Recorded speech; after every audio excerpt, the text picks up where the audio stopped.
Olá, sejam bem-vindos ao Sindicato em Ação, um programa da TV Urbana em parceria com a TV Sindifisco RS. Nestes tempos de pandemia por conta da Covid-19, em parceria também com a RS Rádio, a rádio web do Sindifisco RS.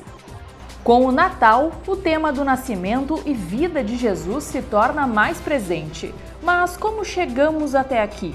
Para conversar conosco sobre esse importante tema, convidamos o historiador André Leonardo Chevitarese, que é professor titular da UFRJ e especialista em cristianismos originários. No segundo bloco, o assunto é a polêmica em torno da Companhia Estadual de Energia Elétrica, CE, com parte já privatizada e com dívida gigantesca. Vamos conversar com lideranças do setor para conhecer as diferentes posições sobre a proposta do governo de privatizar o que ainda resta da estatal em poder do Estado. Antes de começar, vai lá no YouTube, te inscreve no canal da RS Rádio e também no canal do Sindicato em Ação, curte os vídeos, deixa o teu comentário, porque essa interação é muito importante para o crescimento do nosso trabalho. E agora, fiquem com o Sindicato em Ação. Bom programa! Eu vou trazer aqui, antes de trazer o nosso convidado para a pauta, um pequeno vídeo que está na internet lá aqui, que demonstra um pouquinho, ele ilustra um pouquinho sobre o que nós vamos falar, né, sobre a vida de Jesus. Eu vou rodar um pequeno trecho, vou ver se ele não vai trancar, a gente ouve um pouquinho aí, olha um pouquinho, assiste um pouquinho, perdão.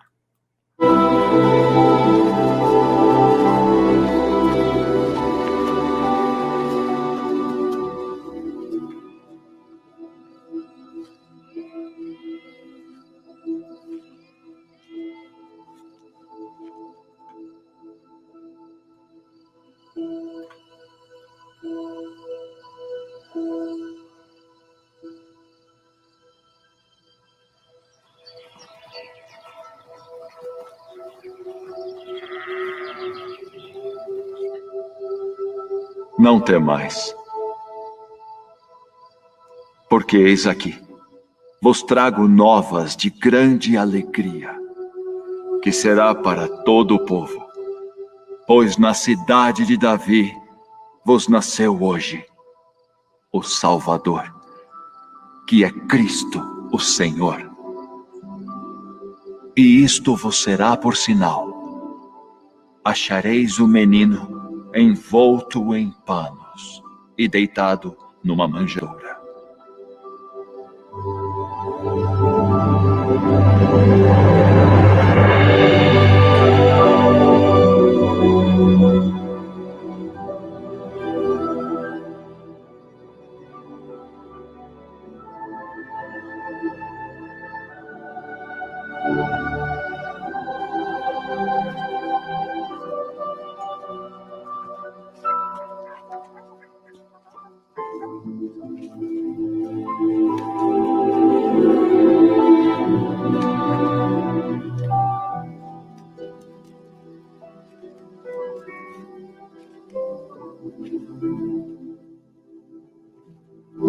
Aí, então, só um trechinho, né, desse inicial aí da história e da anunciação, do nascimento de Jesus, né, que todos os cristãos, católicos e de outras áreas do cristianismo conhecem, só para a gente exemplificar um pouquinho e ilustrar o nosso início de história, pela qual o professor André já está conosco aqui na nossa live, no nosso programa, professor André Leonardo Chevitarese, professor titular da Universidade do Rio de Janeiro, especialista em cristianismos originários. Bem-vindo aqui ao nosso programa, professor.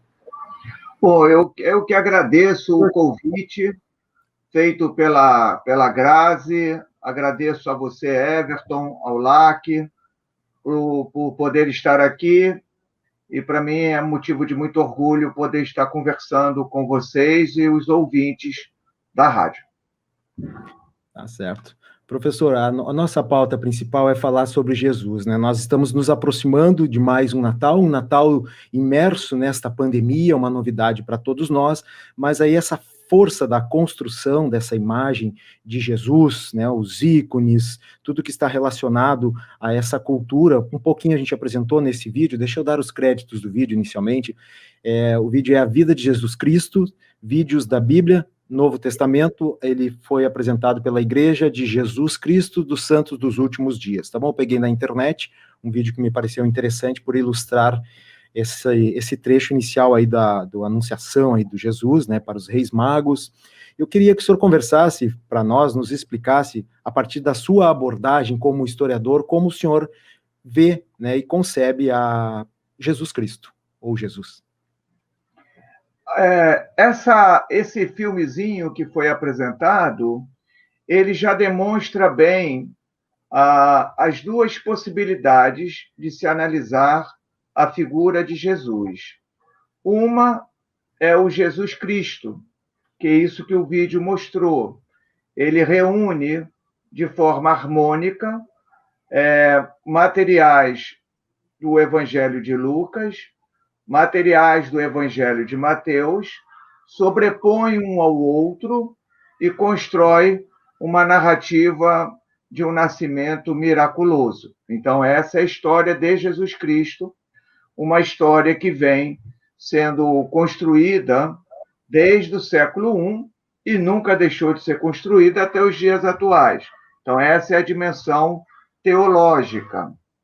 Mas, no momento em que houve uma mudança de paradigma na história, por volta ali do século XVII, XVIII, onde a razão vai se impor à fé, onde a ciência passa a pautar os critérios para se analisar todo e qualquer fenômeno, então é no século XVIII que os cientistas começam a reler, sob a ótica da razão, sob a ótica da ciência, o Jesus Cristo e passam a buscar o Jesus da fé, o Jesus da história. Então, houve, a partir de meados do século XVIII, uma dupla possibilidade de se analisar a figura de Jesus.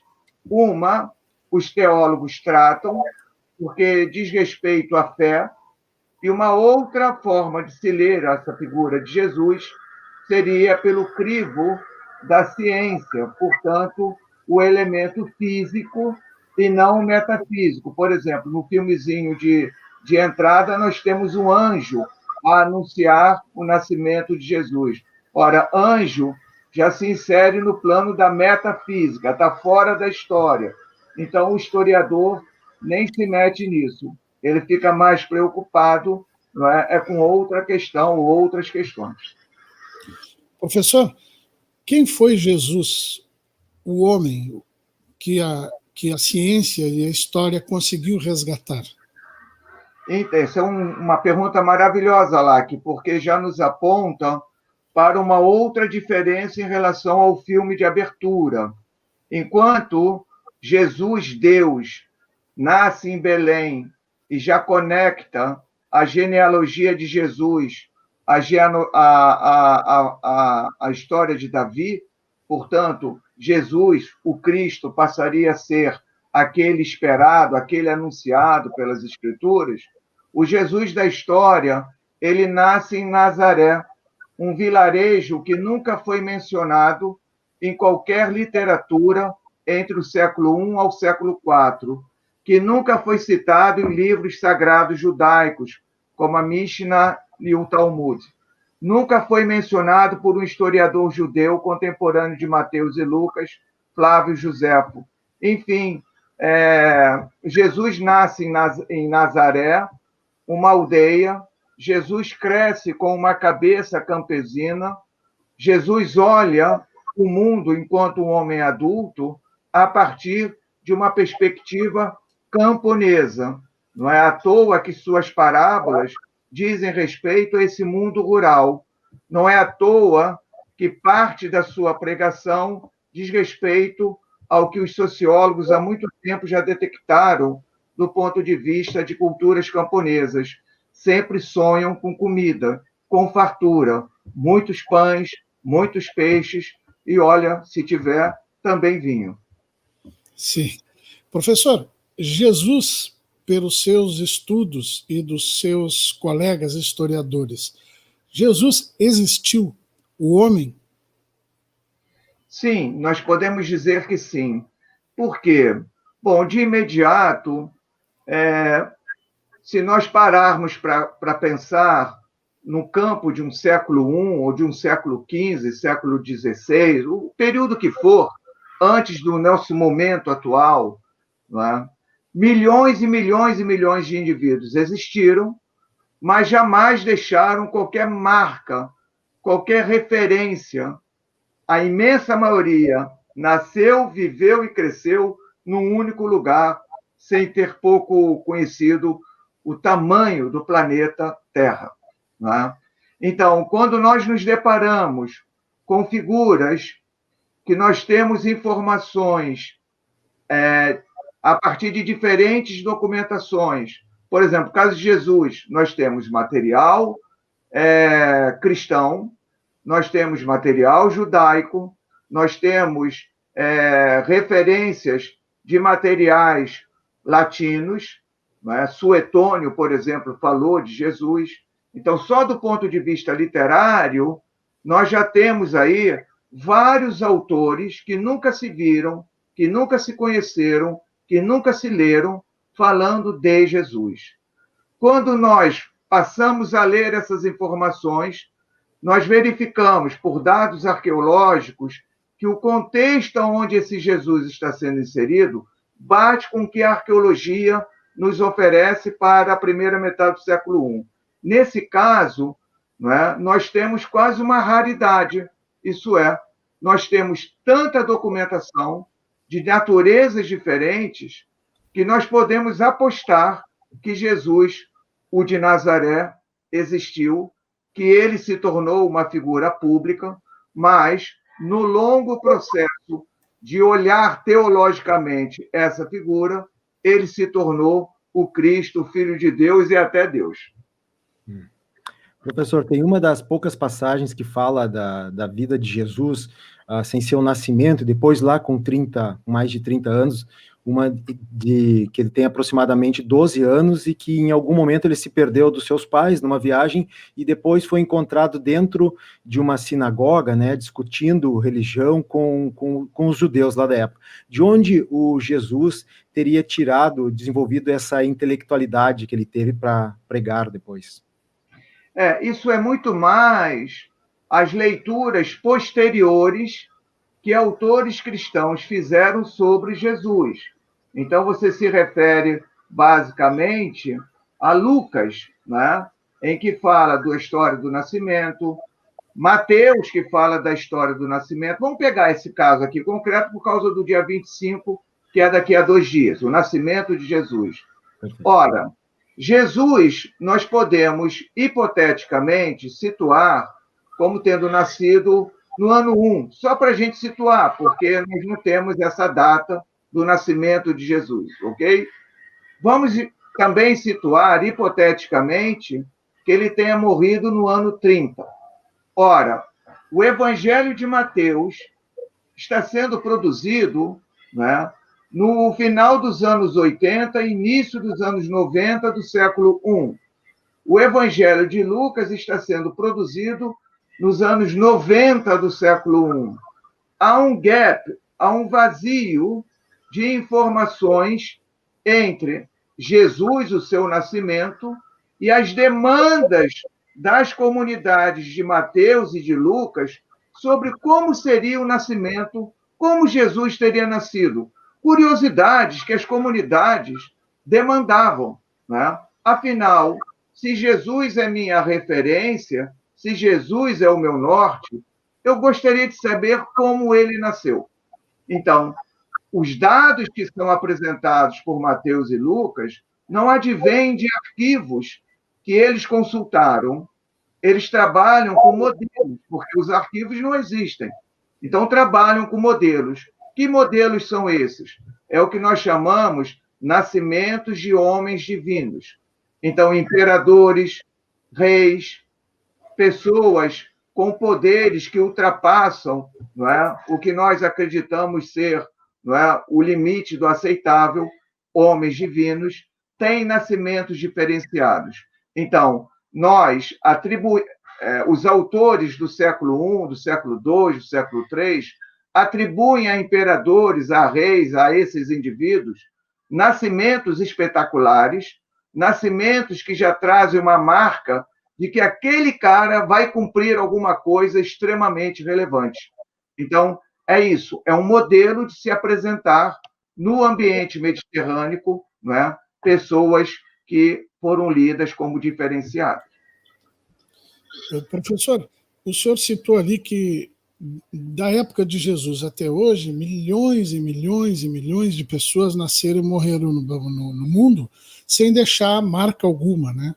E me deu a impressão que o senhor estava dizendo assim, só por esse fato já é algo extraordinário, que tenha sido atribuído a ele as coisas que lhe se atribuíram e que chega até nós, né, séculos e séculos depois, como virtudes, como qualidades, como sentimentos que devemos nos apropriar e termos em relação a outras pessoas. Como é que se construiu isso? Ou como é que isso passou até o mundo atual? Aí são dois processos distintos. O primeiro desses processos leva, em média, de 3 a 4 séculos para ser feito. Isso é, como um camponês galileu, judeu, de origem judaica, portanto, de nascimento, vida e morte, como esse indivíduo vai se transformar, num primeiro movimento, em Cristo, num segundo movimento, em Deus. Então, isso não é de um dia para o outro. Por exemplo, o que nós chamamos de corpus neotestamentário, o Novo Testamento, ele nunca existiu no século I, no século II, no século III. O corpus neotestamentário, que reúne um conjunto de textos, ele é uma criação das elites religiosas cristãs no século IV, entre Constantino e Teodósio. Então, no século IV, essa elite religiosa já trabalha com a dimensão de que Jesus é Deus. Percebe? Então, o que eles vão construir numa dimensão de retrospectiva? Quais são os documentos que eu posso utilizar para embasar essa argumentação? Então, reunidos em concílios, eles fecham o que nós chamamos o corpus neotestamentário. E, nesse ponto, não é, esses textos precisam dizer que Jesus morreu, foi sepultado e, no terceiro dia, ressuscitou. Então, o elemento metafísico, o elemento que vai dar a distinção de que Jesus é, de fato, o Deus vivo que se fez homem entre nós, é o critério da ressurreição. Percebe? Já saiu do âmbito da história, já está em outro patamar, que é o âmbito da fé. Sim, que documentos históricos, professor, o senhor estudou e seus colegas de profissão estudaram para verificar a existência do Jesus histórico? Por exemplo, as escavações feitas em Jerusalém, em outras áreas, elas pertencem a essa construção, a essa busca do Jesus histórico? Sim, pertencem, mas muito mais do que muito mais do que documentos, que eu já irei falar quais são, o que é interessante são as perguntas que hoje os cientistas que se interessam pelo estudo do Jesus histórico fazem. As perguntas. As perguntas são muito mais importantes do que as respostas que nós obtemos. Então, como perguntar? Então, de imediato, já entrando na questão da documentação, o que a gente faz? Bom, de imediato temos o chamado corpus neotestamentário, um conjunto de literaturas que falam sobre Jesus.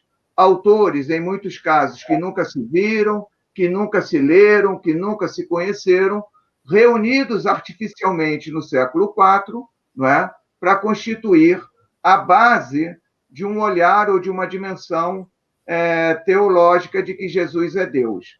Então, nós, historiadores, pegamos essa organização teológica do corpus neotestamentário e quebramos ela. Então, em vez de começarmos a ler por Mateus, depois Marcos, Lucas, João, Atos dos Apóstolos, nós começamos pelos documentos datados, que são os mais antigos, Paulo. Então, começamos por Paulo. Se você pegar o corpus neotestamentário e ler, antes de você chegar em Paulo, você já leu 4 autores, os evangelistas, dizendo que Jesus, não é o Cristo e até Deus. Quando você chega em Atos dos Apóstolos, Paulo opera 500 mil milagres. No entanto, quando você lê a carta de Paulo, primeiro, antes de ler esses caras, você vai ver que em Paulo, Jesus nunca fez nenhum milagre. Paulo nem conta isso. Paulo também não é operador de milagres. Paulo também nos informa que Jesus nunca foi traído. Nunca houve Judas nas narrativas de Paulo, percebe? Então, nós começamos a perceber, a entender, do ponto de vista de memória, de recepção, como é que foram sendo organizados esses documentos. Então, nós lançamos mão de conceitos. Hoje, nós temos uma riqueza tão grande de informações que nós temos condições de dizer quais são os documentos utilizados, por exemplo, por Mateus para construir o seu evangelho. Mateus, que a gente fala, Marcos, Lucas e João, são todos documentos anônimos. Essas autorias foram dadas no século II. Então, nós sabemos, não é, até os documentos que esses caras utilizaram. Então, Mateus e Lucas leram Marcos de forma muito independente. Mateus e Lucas trabalharam com um evangelho que nós chamamos Q, a letra Q, de Kelly, em alemão, fonte. Esse documento está totalmente reconstruído. E Mateus e Lucas trabalharam com as chamadas tradições especiais. Voltemos lá para o filmezinho que o Everton nos apresentou, logo no início. Né? Ali nós temos magos, 3 magos. Né? Bom, essa narrativa é de Mateus. Né? Temos pastores. Bom, essa narrativa é de Lucas. Jesus nasceu em Belém. Bom, essa narrativa nasceu num estábulo, lá numa manjedoura. Isso é Lucas. Porque em Mateus, José e Maria tinham uma casa em Belém, então o menino nasceu dentro de uma casa, não nasceu na manjedoura. Então, nós podemos reconstruir todo esse universo teológico em bases históricas, a partir de uma série de papiros que vão sendo escavados e trazidos até nós. Não é? Então, nós temos muita segurança, sabemos muito mais sobre Jesus hoje do que propriamente os autores dos evangelhos. Acreditem nisso? Sim. Professor, uma das coisas que a gente achou muito interessante no trabalho que o senhor tem desenvolvido e que já damos parabéns aqui de pronto, né, é para o senhor conseguir estar trazendo esse tema, né, que o senhor trabalha dentro da universidade, dentro do corpo científico, né, de um ambiente muito hermético, que é o ambiente da ciência, e conseguir estar trazendo para as redes sociais, né, o seu Instagram, que a gente já colocou na tela agora há pouco tempo, também o canal no YouTube, onde o senhor oferece ali abertamente algumas informações e também cursos, né, que o senhor tem oferecido pela internet.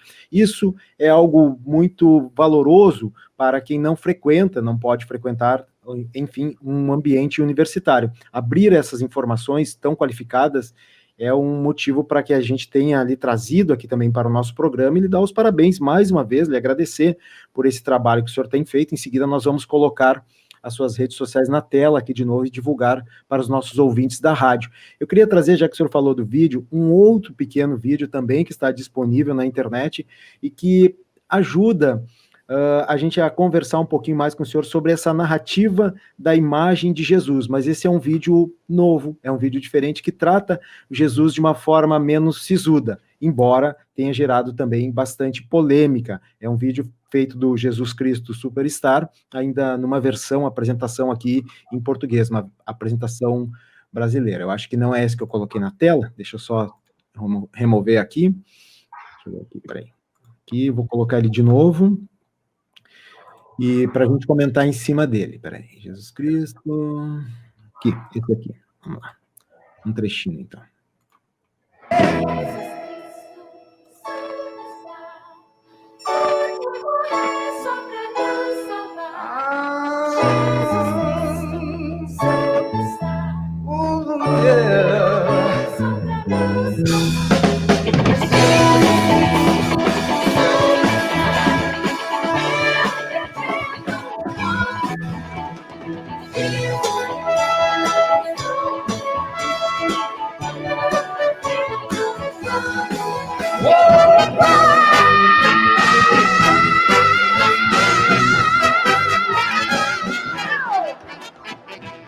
O que achou dos seus amigos de lá? Que será mais popular aí onde está? Onde ele está? Está com você. Não devolver montanhas contou para você. Uma importa o meu foi seu derivado. Sua história foi uma cidade desse ano. Eu é mal. Aí só um trechinho, então, já retornando aqui para o nosso programa. Bom, vamos trazendo aqui para a tela, então, de imediato, os nossos convidados para a gente entrar nessa pauta. Inicialmente, trazendo aqui Luiz Antônio Bins, ex-presidente do Sindifisco RS, também auditor fiscal da Receita Estadual do Rio Grande do Sul e ex-secretário da Fazenda aqui do Estado. Bem-vindo, Bins, tudo bem? Tudo bem, Everton, tudo bem, Like? Tudo ótimo, graças a Deus, uma satisfação poder participar desse programa da RS Rádio e que tem como tema esse importante assunto sobre a privatização da CE. Privatização essa que, a rigor, já está definido pela sociedade gaúcha, né? Tanto através de emenda constitucional que foi aprovada, como também através de lei específica autorizando o Estado do Rio Grande do Sul a privatizá-lo, né? O que cabe nesse momento é a discussão pela sociedade, me parece, é sobre as condições em que é feito isso, de forma que isso possa trazer o maior número de benefícios para o Estado, consequentemente para a economia gaúcha, para a sociedade, e, ao contrário, o menor prejuízo possível, né, ou potencialização de ganhos para o Estado enquanto ente público, tem uma série de políticas institucionais, responsabilidades institucionais a serem cumpridas com o povo gaúcho. Tá certo, obrigado. Então, Luiz Antônio Bins aí já entrou no nosso programa, já com uma pequena participação aí no início, né, um pequeno posicionamento. A gente não combinou aqui exatamente como seriam as falas, mas a coisa acontece ao vivo aqui. Já vou trazer, então, o Felipe Leiria, que é secretário-geral da União Gaúcha e também dirigente do CEAP-TCE, para conversar aqui conosco. Bem-vindo, Felipe, tudo bem?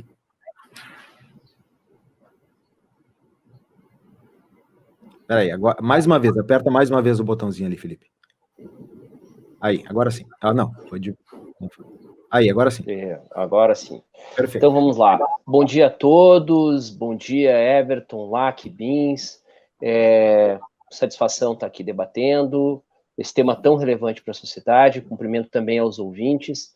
E, de fato, no plano normativo, no plano autorizativo, sim, a sociedade, de fato, deliberou pela possibilidade da privatização ou venda da CE.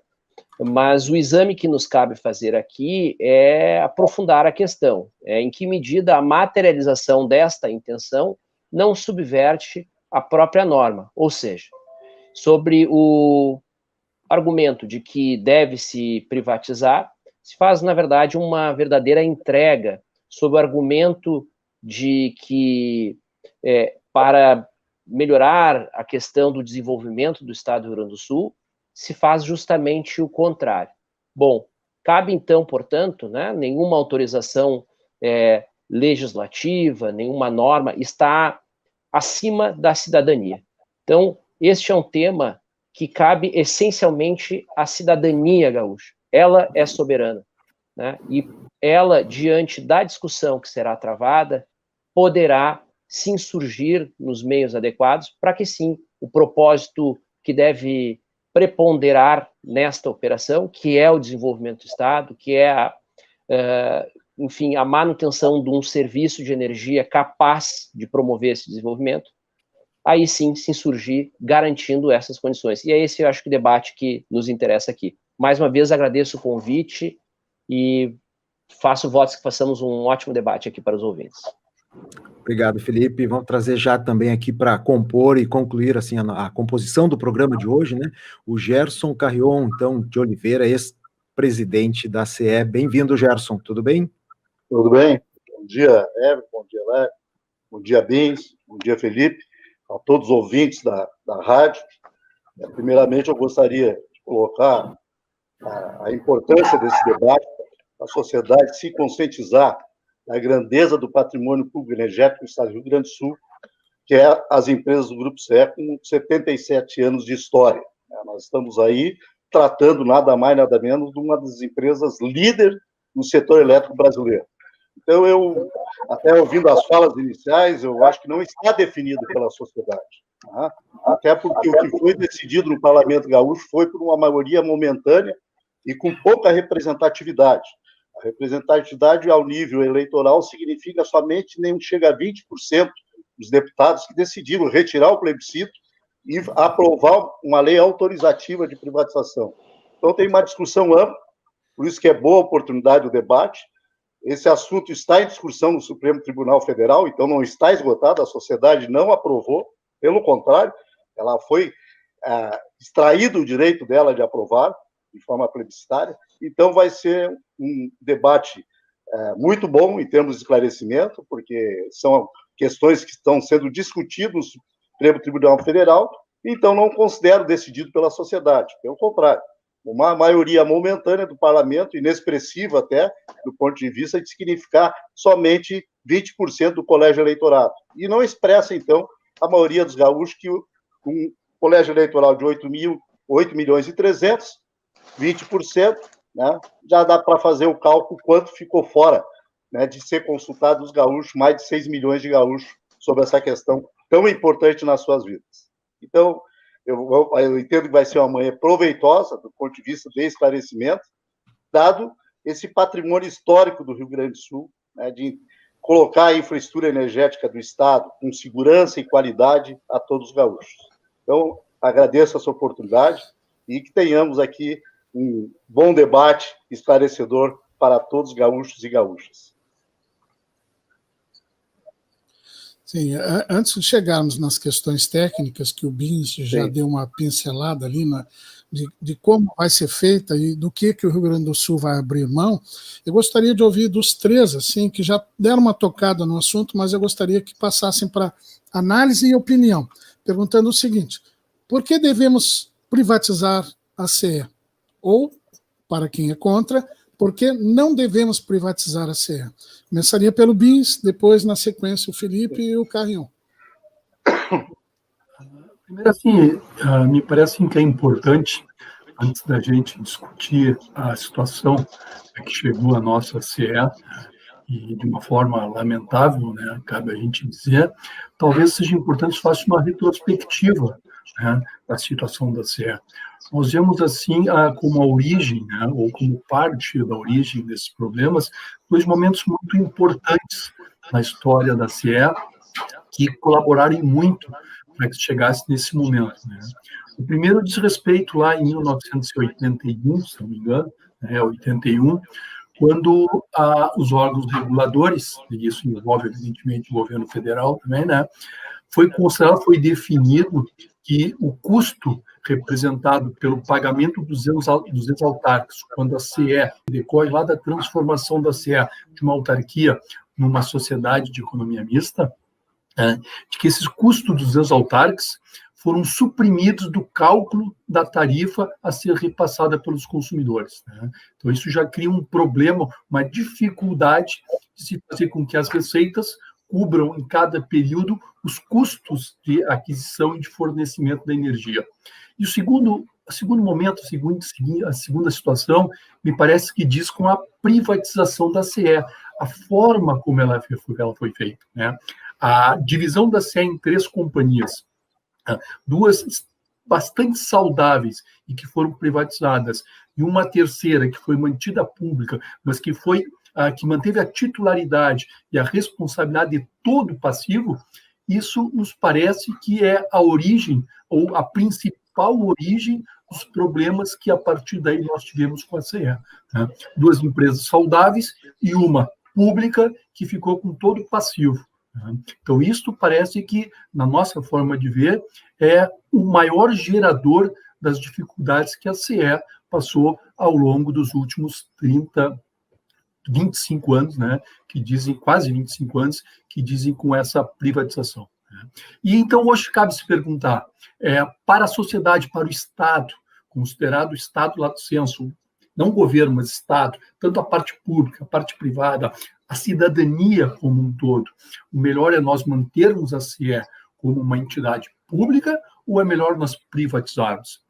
Nós, na nossa forma de ver, em função da situação que nós temos hoje da CE, né, e que a rigor repete a situação vivenciada nos últimos anos, nos parece que o melhor para o Estado, para a sociedade, é que efetivamente seja concluído esse processo de privatização, passando a ser para a iniciativa privada, que teria muito mais condições, na nossa forma de ver, de investir, de prestar melhores serviços à sociedade. Isso não quer dizer, isso não decorre de uma posição política, uma posição ideológica, sim, assim, uma visão bem pragmática da situação, que diz com o que aconteceu com a CE ao longo dos últimos anos. E não me refiro a 1 ou 2 anos, são 5 anos, 10 anos, 15 anos, que a CE vem gradativamente aumentando as suas dificuldades. E me parece que isso diz, como ressaltei anteriormente, com um modelo decorrente da privatização que foi feito em 1997, deixando uma empresa com uma série de problemas, uma série de dificuldades. Se a gente for fazer um comparativo, inclusive, entre as outras 2 partes da CE, que em 97 foram privatizadas, a gente pode ver que uma delas também teve dificuldades no passado recente, e inclusive foi adquirida pela terceira, que era a mais saudável de todas. Então, isto nos parece que é tanto a causa e também traz com que, na nossa visão, seja importante, seja melhor para a sociedade gaúcha que ocorra essa privatização. Importante se coloque nesse sentido. A CE não consegue, há 4 anos, pagar o ICMS corrente, informa um valor devido mês a mês para o Tesouro do Estado e não consegue liquidá-lo, né? Com a privatização, só o início desse processo de pagamento vai representar 100 milhões por mês para o Estado e para os municípios gaúchos. Cerca de 70 milhões para o Estado e cerca de 30 milhões para o conjunto dos municípios gaúchos. Então, isso nos parece que, por si só, já demonstra um resultado bastante positivo para o Estado e para a sociedade. Tá certo, Bins. Vamos seguindo aqui a rodada, então. Em princípio, se vocês concordarem, pode ser o Felipe, que já abriu o microfone, depois a gente passa para o Gerson e depois a gente faz uma rodada com as perguntas aí, algumas perguntas que estão chegando dos nossos internautas também. Felipe. Bom, eu vou oferecer um ponto de vista diverso do Bins, todo respeito à visão que ele traz, mas eu acho que temos que dar um passo anterior. Primeiro é fazer uma reflexão se, de fato, estamos diante de uma privatização, né? Independente do mérito, temos um pressuposto a ser analisado. Ao meu ver, não estamos diante de uma privatização. E quero dizer por que não estamos. Qualquer privatização pressupõe que o ganho de eficiência que o privado vai adotar, né, vai superar a ineficiência ou a falta de eficiência do setor público. E aí, inclusive, a questão de remunerar o ganho que este privado vai ter, ainda assim compensaria. Essa é assim, a aproximação mais elementar de uma privatização. Vamos olhar o caso da CE. Né?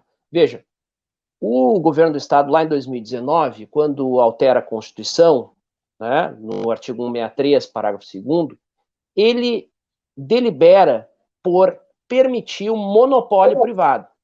Ou seja, monopólio privado. Monopólios não são, ainda mais privados, não são eficientes, né? Isso qualquer segundo semestre de economia vai garantir isso que estou falando, né? Não cabe aqui a gente cansar os ouvintes com essa questão, mas o fato é que não temos uma garantia elementar de concorrência naquela lógica privada, né? Então isso não está posto. Segundo, nós temos examinado, por conta de um CE em pauta, uma iniciativa que a União Gaúcha fez, de escutar os gestores desta empresa, né? E o acúmulo dessas narrativas, confrontá-los com os dados. E não há dúvidas de que o que se está fazendo, entregando uma empresa por R$50 mil, o preço de um Palio, acho que é um Palio 1.0, talvez, né, seja isso, e abrindo mão de 2,8 bilhões de ICMS que ficarão pendurados na CE participação, há um desdobramento a ser examinado. Ou seja, não está se abrindo mão tão somente de uma receita do Estado, está se abrindo mão da quota parte dos municípios, né? O prejuízo, né, essa dívida com o ICMS vai continuar pendurada pelo Estado. Mas mais ainda, entra um segundo aspecto de eficiência, as adequações que a empresa terá que fazer, e aqui o Carrion talvez vai poder aprofundar um pouco mais, porque conhece com mais profundidade a área. Mas as adequações para os indicadores de qualidade desta empresa, eles ficam de 2026 adiante, ou seja, não vai haver um ganho imediato, né? Portanto, não há como pensar esta, posso dizer aqui, entrega da CE, né? É uma entrega fora desses marcos que nós vivemos e que de fato são hegemônicos. A ideia é que o Estado é ineficiente, de que nós temos que nos desfazer de tudo, né? Ela está dentro deste marco, né? Nós sabemos aonde isto leva, né? Quero dizer que esta avaliação, em síntese, grosso modo, para que os ouvintes nos acompanhem, né? Ela vai considerar os ativos presentes, mas considera os fluxos econômicos futuros desta companhia. E nesses fluxos econômicos futuros da companhia que residem, né, as grandes armadilhas. Por quê? Porque se desconsidera, por exemplo, a possibilidade de 8 bilhões que a CE tem para receber, de CRC2, né, que poderiam ser reinvestidos na empresa. Veja, uma empresa que tem uma dívida que orbita em torno de 3 bilhões, tem por receber 8 bilhões, e está abrindo mão de gestão. Ainda que tenhamos a autorização para a privatização, como bem colocado aqui pelo Bins, cabe à cidadania, né, avaliar se é razoável esse tipo de negócio, né?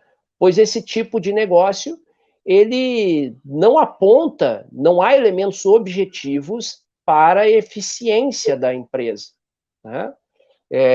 E também não há elementos, ao meu ver, objetivos de que se esgotou a possibilidade de avançar em termos de gestão, dado que ela tem fluxo de caixa, dado que tem um acúmulo desta empresa de conhecimento, né? E dado mais ainda que esta agenda, que hoje, de uma certa forma, é de fato hegemônica, o Estado tem que se retirar por completo da economia, é esta a questão de fundo, ela é ideológica, né? Aqui, ao contrário do que o BIM sustenta, eu ofereço um outro olhar, ela sim, ela é ideológica, tanto que não estamos, o principal candidato a adquirir a IACE é uma empresa estatal chinesa, né? Isso é de pleno conhecimento.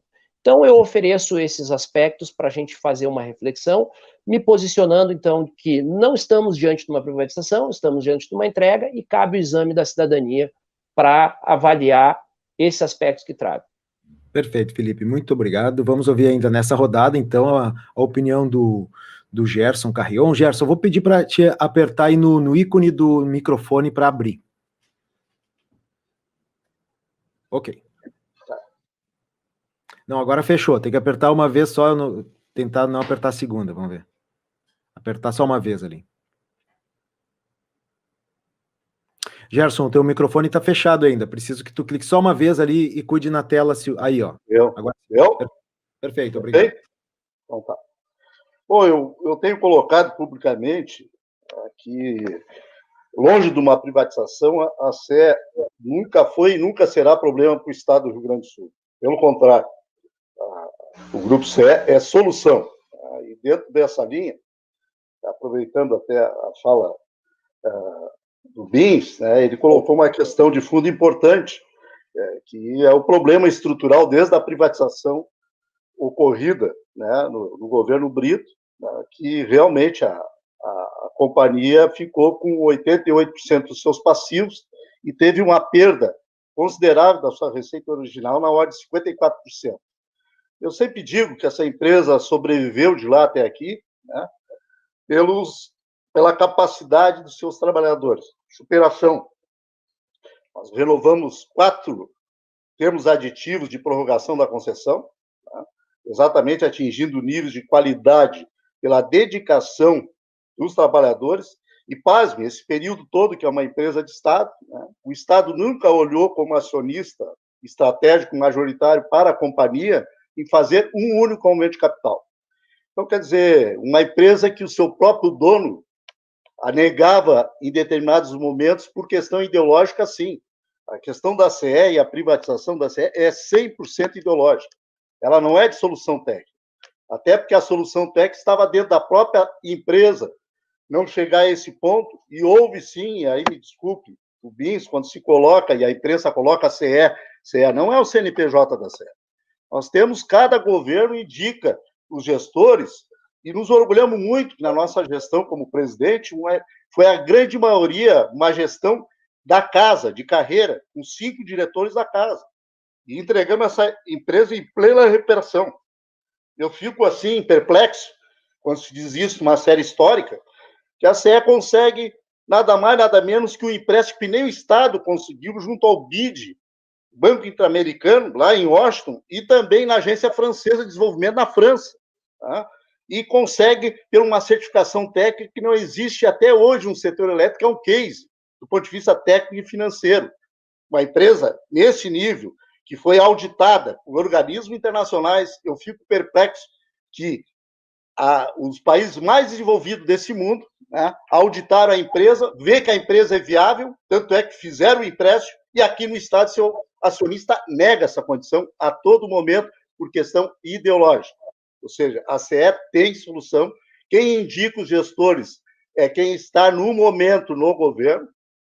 O acionista responsável tem CPF, é o senhor governador e os senhores diretores da empresa. Então, tem sinais fortes de gestão temerária. Aqui há uma confissão de réu, confesso, o Bins colocou muito bem, recorrentemente estão botando a mão no ICMS do povo. Isso é gestão temerária, e isso tem que ser apurado a fundo, porque não se faz isso como uma decisão para equilibrar o contrato de concessão, botando a mão no ICMS pago pelo povo. E foi isso que foi decidido. Tem decisões a nível de diretoria e de conselho de administração. Então, eu vejo que não tem como colocar o CNPJ, a CE tem problema, não. A CE tem trabalhadores que têm uma matrícula, assim como os servidores do Estado, fazem a sua visão de Estado, uma missão para os gaúchos, e chega gestores de paraquedas, sem nenhuma condição, e fazem planejadamente, compulsoriamente, levar a empresa para o entreguismo, não é nem privatização. Foi isso que aconteceu até o momento. Nós entendemos que há como reverter isso, soberanamente pelo Supremo Tribunal Federal, no Poder Judiciário, e aqui eu sempre convoquei e convoco os órgãos de controle, que tem pessoas com inteligência e saber, né, do ponto de vista de auditar nos seus planos de trabalho toda essa trajetória, uma profunda auditoria, que se for buscar auditoria no governo Brito, houve desvio de finalidade já lá. Reduziu-se o capital da companhia em 415 milhões em 1997, para colocar em estrada. Esse dinheiro atualizado, que estão dizendo agora que estão fazendo aumento de capital, dá mais de 7 bilhões e meio. E cadê as estradas? Eu estou dizendo porque realmente a gente tem que responsabilizar quem é responsável. Botar na conta da CE, que não tem jeito, que nós vamos pegar 100 milhões ali e vamos perdoar 2 bilhões e 800 de dívida, e porque vou receber 100, e já fizeram o waiver de tudo, conseguiram no Confas prorrogar para 15 anos, conseguiram o waiver, estão dizendo que tem o waiver do financiamento internacional de garantia soberana, de 12 meses, e o waiver das condições de contrato, que conseguisse, já que não é ideológico, tecnicamente estão conseguindo, que consiga tecnicamente para a empresa de Estado, as mesmas condições. E pronto, é simples assim. Então não façam, né? Porque aí fica muito leviano, parece uma acusação a toda uma corporação, aos trabalhadores que estão se superando, é um ativo reconhecido nacionalmente e internacionalmente, tanto é que está aí para comprovar o financiamento do BID-FD, que suportou todos os investimentos da companhia, e pasme, né? Nós recuperamos a empresa, em 2017 ela estava entre as melhores, as 4 melhores, e agora dizem que ela está na zona de rebaixamento dos indicadores. Tá certo. O que é isso? Vamos analisar a gestão. Alguma coisa está errada. Tá? E não vamos fazer vista grossa, vamos assumir que houve problema sério de gestão temerária e decisões de levar a empresa a definhar para entregar a preço vil. Essa equação, e quero aqui dizer, pasme também que todos os governos do Brasil estão se escondendo atrás do BNDES, na tal da expertise do BNDES. Tá o BNDES certo. não tem expertise nenhuma no setor elétrico, ele está quarteirizando e buscando as mesmas consultorias. Tinha que ter uma CPI em cima do BNDES só sobre a questão da privatização. Não tem expertise nenhuma aí do BNDES.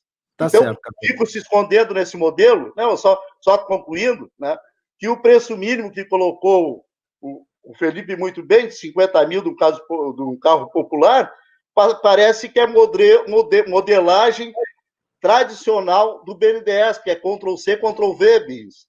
Eles estão com 50 mil, nas 6 federais foi 50 mil também. Um valuation que, não sei, cabalisticamente criou um mínimo de 50 mil, algum problema existe, tem que ser verificado. Aí eu pergunto, cadê o TCU? Cadê o TCE? Cadê o Ministério Público Federal? Cadê o Ministério Público Estadual? Cadê todos os órgãos de controle? E tem pessoas... Será que as pessoas de carreira estão sendo impedidas politicamente nesses órgãos também? Não acredito. De fazer uma auditoria profunda, fica essa pergunta como cidadão. Fica essa pergunta como cidadão. Então é isso, o nosso Sindicato em Ação fica por aqui. Eu agradeço muito a sua audiência, a sua companhia e nos vemos no próximo sábado com muitos outros assuntos legais para vocês, tá bom? Não esqueçam de curtir, comentar e se inscrever no canal da RS Rádio e do Sindicato em Ação. Um grande abraço e um ótimo final de semana.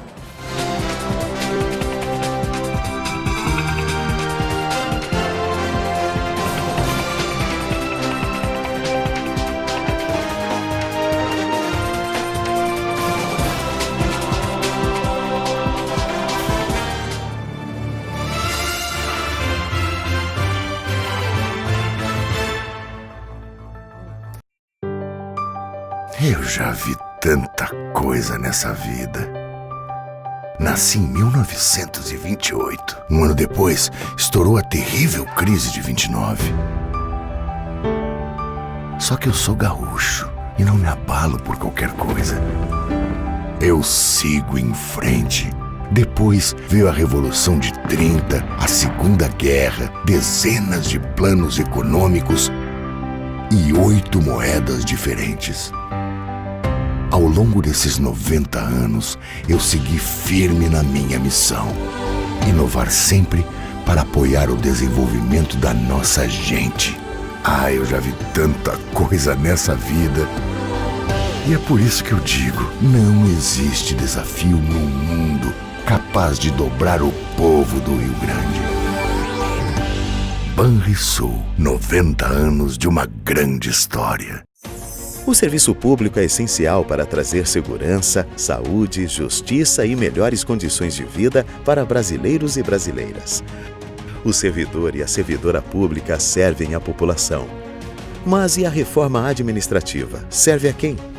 Ela não é boa para o país, nem para o cidadão e nem para os servidores, porque ela diminui o acesso aos serviços essenciais e deixa os servidores reféns de interesses pessoais dos governantes. Defender o serviço público é defender os direitos de todos os brasileiros e brasileiras. Junte-se ao movimento a serviço do Brasil.